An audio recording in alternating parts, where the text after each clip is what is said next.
दोस्तों, Bihari brand director में आपका स्वागत है। जैसे भोजपुरी का हर रिलेटेड खबर हम आपको बतलाते हैं। तो इस साल का सबसे बेहतरीन एक सेट सॉन्ग आया है, सारेगामा म्यूजिक से आया है। अकेला कल्लू जी का गाना है। इस साल का सबसे बेहतरीन गाना है। उसका बोल है, उस गीत का बोल है ओ साथी रे। वो तो आपको हम सुनवाते हैं छोटा सा क्लिप। आप बतलाइए वीडियो गाना गीत कैसा है, इस साल का बेहतरीन सॉन्ग है कि नहीं। पवन सिंह के राइलाल उनसे भी सेट सॉन्ग बहुत बेहतरीन है।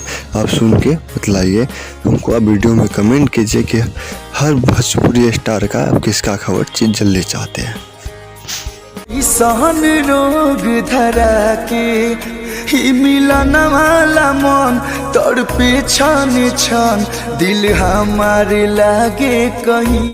दोस्तों, ये गीत सुन के आपको कैसा लगा है ना। इस साल का सबसे बेहतरीन अकेला कल्लू जी का था। अब वीडियो को में कमेंट करके बताइए पवन सिंह खेसारी से ज़्यादा भी बेस्ट है कि नहीं है। तो वीडियो अच्छा लगता है वीडियो को लाइक कीजिए, चैनल को सब्सक्राइब कर दीजिए। धन्यवाद।